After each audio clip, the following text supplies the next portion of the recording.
Ընկերներ ողջույն, սահմանը անցնելու ենք Գարեգին երկրորդի նախկին գավազանակիր, հանձնական քարտուղար Խորեն Վարդապետ Հովհաննիսյանի հետ։ Աստված օգնական, հայր Խորեն։ Աստված պահապան։ Հայր Խորեն, ես ուզում եմ որպեսզի մենք զրուցենք մի քանի օրինակների վրա իհարկե կենտրոնանալով, որպես երևույթ զրուցենք, եթե շատ ընդհանրական ասած եկեղեցու դերակատարման թե դրական թե բացասական մասին, բայց նաև եթե ավելի կենտրոնանանք, որպեսզի ամբողջ ինստիտուտը, այսպես ասենք, չքննարկենք, այլ դրա բարձրագույն ներկայացուցիչների վարքով պայմանավորված այդ ինստիտուտի նկատմամբ բացասական վերաբերմունքի ձևավորման եւ դրա հետևանքների մասին։ Օրինակ, որպես օրինակ կարող ենք նայել, թե ինչպես կարող է օրինակ բարձրաստիճան հոգեվորականը մաս դառնալ քաղաքական process-ների, ատելության խոսք տարածել, նզովել հասարակության տարբեր խմբերի, նրանց պիտակավորել։ Հետո մենք կարող ենք տեսնել, որ Հայաստանի Հանրապետության բարձրագույն ինստիտուտի ներկայացուցչին, օրինակ Էստոնիայում, մեր արևելյան թեմի առաջնորդը դիմավորում է հայտարարություններ է անում, որոնք կարծես թե հենց պետք է լինեն հոգևորականի կամ եկեղեցու տիրույթում, այսինքն խոսքը խաղաղության մասին է, համակեցության մասին է, այդ խաղաղ իղձերի ի վերջո կյանքի կոչման մասին է, Հայաստանի Հանրապետության եւ Հայաստանի հասարակության ավելի զարգացած, ավելի անվտանգ ապագայի մասին է, եւ այստեղ եկեղեցու ներկայացուցիչները, որոնք խոսում են եկեղեցու անունից, ընկնում են ցնցումների մեջ ու ինչ որ հայտարարություններ են տարածում։ Ուզում եմ հասկանալ, օրինակ ձեր տեսակետից, նաեւ հենց ձեր անձի գործոնը պայմանավորելով, էլի, որքանով է սա ընդունելի, որքանով է սա հարվածի տակ դնում հենց եկեղեցուն, որքանով է սա նսեմացնում այս ինստիտուտին, որքանով է սա դառնում գործիք այսպես կոչված եկեղեցականների ձեռքը։ Հայ առաքելական Սուրբ եկեղեցին, Մայրաթոր Սուրբ Էջմիածինը մեր սրբություն սրբոցն է, իմ աչքի լույսն է եւ շատ հավատացյալ քրիստոնյա հայերի եւ նվիրյալ հոգևորականների դժբախտաբար վերջին 25 տարիներին մեր եկեղեցու գահը զավթված է մի անձի կողմից, ով աղերս չունի Սուրբ Հոգու հետ, Հայաստանի Հանրապետության հետ եւ մեր ժողովրդի, մեր պետության իղձերի հետ։ Գարեգին երկրորդ կտրիչ Ներսիսյան կաթողիկոսը եւ Սուրբ Հոգին ուղղակի անհամատեղելի են։ Նա դարձել է կաթողիկոս կաշառքով եւ բռնությամբ։ Հիմա այդ մասին չխոսեմ, բայց դժբախտաբար այսօր նա եւ իր մի քանի կատարածու բարձրաստիճան հոգևորականներ այն աստիճան են պախարակում եկեղեցին, այն աստիճան, որ սատանան ուղղակի անելիք չունի այլևս, երբ Գարեգին երկրորդը եւ Եզրասը իր եղբայր arczepiskopos-ը եկեղեցում են, կարծեք թե սատանան արձակուրդ է գնացել։ Նրանք երկուսով այնպիսի ավեր են գործում ընդդեմ մեր Տիրոջ Հիսուս Քրիստոսի եւ մեր Սուրբ եկեղեցու, որ խոսքերն ավելնորդ են։ Ես անցյալ օրը նայեցի Երևանում, թե ինչպես այդ սրբազան շարժում կոչված այդ երիտասարդները, որոնք եկեղեցու դրոշը ձեռքներին, եկեղեցու անունով, մեր Տիրոջ անունով հալածում են այդ տարեց կնոջը, ես դառնությամբ, ցասումով դիտեցի, հիմա հիշեցի նորից փշակաղվեց մարմինս ամբողջությամբ, ես այդ կնոջ մեջ մորս տեսա, բոլոր հայաստանցի մայրերին տեսա, մեր բոլորի մորը տեսա, եւ Աստվածաշունչ Ելից գիրք 2012 համար ասում է Սուրբ գիրքը, պատվյա ըստ հայր քո եւ ըստ մայր քո, պատվիր քո հորը եւ քո մորը, այսինքն սրանք եկեղեցու Քրիստոսի անունով գնում մտնում են մեր ժողովրդի մեջ եւ անում հակառակը, ինչ որ Աստվածաշունչն է պատվիրում, ասում է ծնողին պատվեք եւ սրանք հակառակն են անում, այս անիրավները, այս պիղծ, այդ մի խումբ բորենիները, ովքեր հավաքվել են Քրիստոսի եկեղեցու անունով, ես ուզում եմ այս պահին հենց իմ հոգու խորքում ծունկի եկած այդ կնոջը, այդ մայրիկի առաջ ծունկի գալով ուզում եմ ներողություն խնդրել եւ նրա ձեռքը համբուրել եւ ասել, որ մայրիկ ջան, հայ եկեղեցին սա չէ, սրանք չեն, սրանք ժամանակավոր ասպատակող մի խումբ է անաստվածների, Գարեգինը եւ իր եղբայր Եզրասը, ովքեր գրավել են եկեղեցին, բայց վստահեցնում եմ Տիրոջ օգնությամբ մենք շուտով պիտի ազատագրենք։ Ժամանակին ֆրանս-անգլիական պատերազմի այդ 100-ամյա շրջանում ֆրանսիացիները մի տակտիկա էին ընտրել, նրանք դիվերսանտ խմբեր էին ուղարկում բրիտանական շրջաններ, գյուղեր եւ իրենց ֆրանսիացի զինվորներին հագցնում են անգլիական զինվորի հագուստ եւ Անգլիայի թագավորի դրոշը ձեռքներին մտնում ասպատակում, սպանում, կոտորում էին բրիտանացիներին, որովհետեւ Բրիտանիայի ժողովրդի մեջ ատելություն առաջացնեն իրենց իսկ թագավորի հանդեպ։ Հիմա Գարեգինը նույնն է անում։ Եկեղեցու Քրիստոսի դրոշակը առած այս սրբազան շարժումը, որին ես անվանում եմ շապիտով վեղարի տակ, փողոց է նետել եւ ուղղակի հակաաստվածային, հակաքրիստոս քայլեր է անում եւ մարդկանց տրամադրում եկեղեցու եւ Աստծո դեմ։ Ահա սա է, հակաքրիստոս մի շարժում է։ Իսկ ձեր այն հարցին, որ ես արդեն անդրադարձա մի առիթով Բալթյան երկրներում վարչապետի այցելությանը, Սրբազանը Բալթյան երկրների առաջնորդը իրեն պահեց հոգևորականի սրբազանի նման եւ Աստվածաշնչի պատգամը ուղղակի իր բառերով 2 րոպեում, 1.5 րոպեում արտահայտեց հաշտություն, խաղաղություն եւ խնդրեց երկնավորի օրհնությունը Հայաստանի Հանրապետության համար։ Եվ ինչպես անցյալում ասեցի, երբ սատանան խաչը տեսնում կամ խաչակնքվող մեկին է տեսնում, ցնցվում է, որտեղ վախենում է, սարսափում է խաչից, նույնպես Գարեգին երկրորդը եւ իր չեքիստ եղբայր Եզրասը, երբ սրանք խաչը տեսնում Սուրբ գրքից մեջբերում են լսում, ցնցվում են, ինչպես կարող է arczepiskopos-ը խաչից խոսել, նրանց arczepiskopos-ները պետք է տարեց մայրիկների հալածեն, նրանց arczepiskopos-ները պիտի Ստալին ջատագովեն, այս է դժբախտաբար Գարեգինը եւ իր եղբայրը։ Այս մոտեցումը միշտ է եղել եւ ուղղակի հիմա առիթ կա եւ այն դուրս է տալիս, թե ինչ, որովհետեւ ես չեմ կարողանում էլի հասկանալ կրոնավոր մարդը, հավատավոր մարդը, եկեղեցու սպասավորը, որ պետք է զբաղված լինի մեր հանրության շրջանում քրիստոնեության արժեքները, այդ լուսավոր գաղափարները տարածելով, նույն հանդուրժողականության, հարգանքի, պետականասիրության, մարդասիրության մասին, առավոտից երեկո ատելություն, թշնամանք, քաղաքական խոսույթ, մարդկանց ինչ-որ խմբի անգամ ինչ-որ ինկվիզիցիայի ենթարկելու կոչեր եւ պետության դեմ հայտարարություններ, մասնավորապես ջատագովելով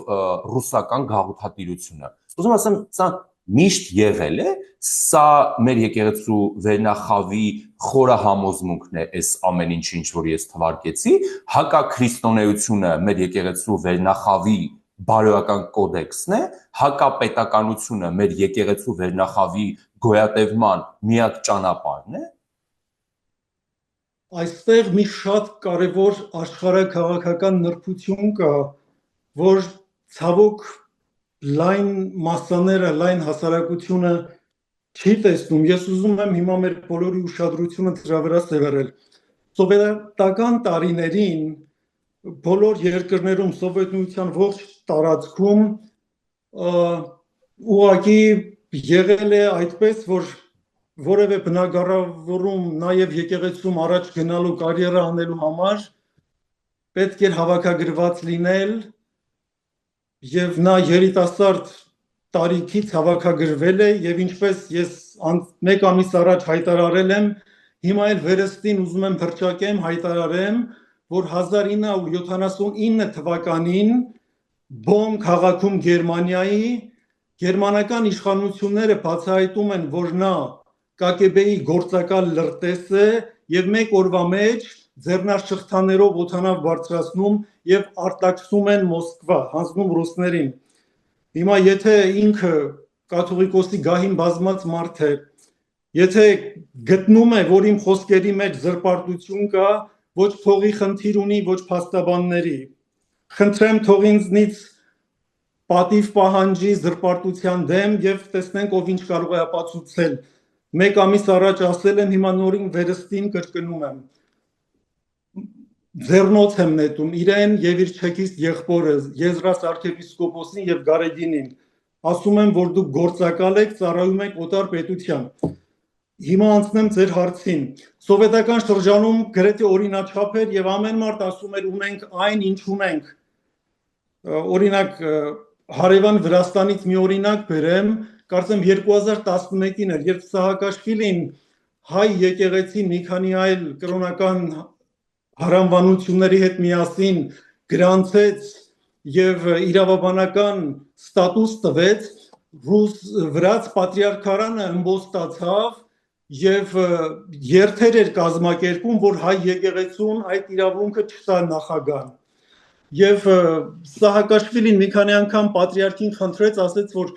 երթեր էին կազմակերպում, նրանց այս փողոցային սրբազանի ինստիտուտը վրացիներից է եկել, մենք չենք ունեցել։ 11 թվականում Թիֆլիսում է սկսել,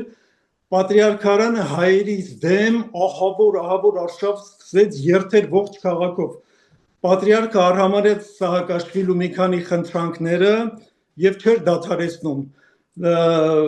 Նախագահ Սահակաշվիլին Թիֆլիսի քաղաքապետ Գյորգի Ուգուլավային երկու թղթապանակով ուղարկեց պատրիարքարան Սինոդի ժողովին։ Այս քաղաքապետը մտնում է Սինոդի ժողով եւ ասում է. այս երկու թղթածրարուն է, մեկի մեջ ձեր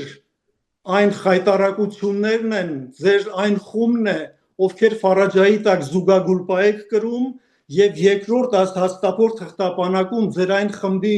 քաջագործություններն է, ովքեր Ֆարաջայի տակ ուսադիրներ ունեք։ Եվ ասում է 2 ժամ ժամանակ, եթե այդ փողոցային եպիսկոպոսները, սրբազանները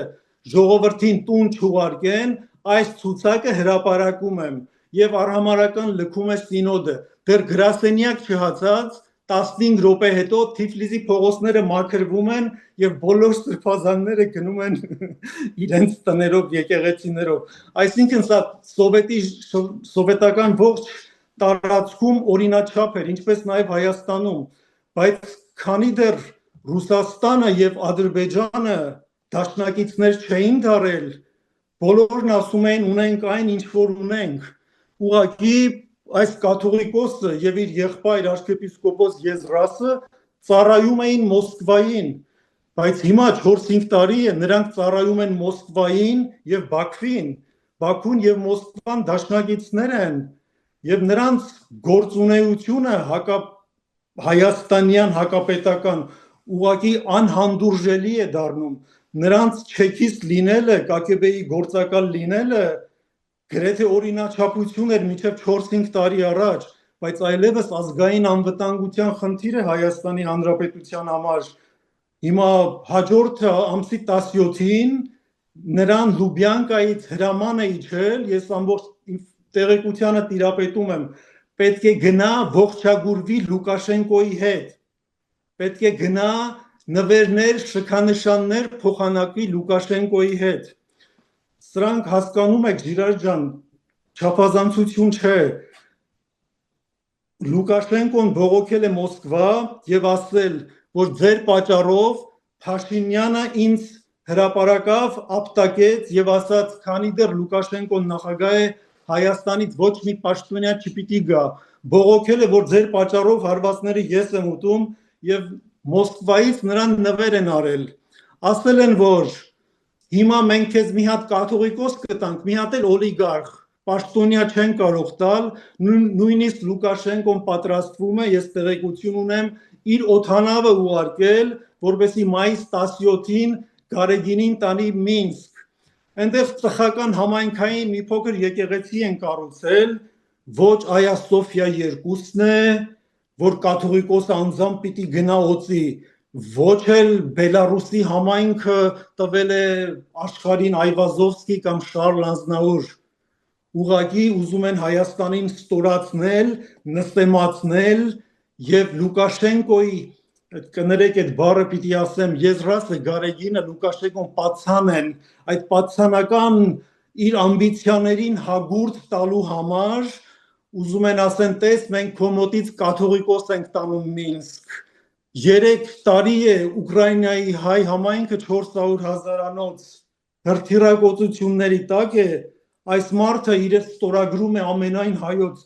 դու ինչ ամենայն հայոց մեկ անգամ այդ նահատակ զոհվող զրկանքներ կրող համայնքին ոչ մի օրհնության քաջալերանքի խոսք չի ուղղել ել չեմ ասում որ գնա իր այդ պատերազմի հարձակումների տակ գտնվող հոտին այցելի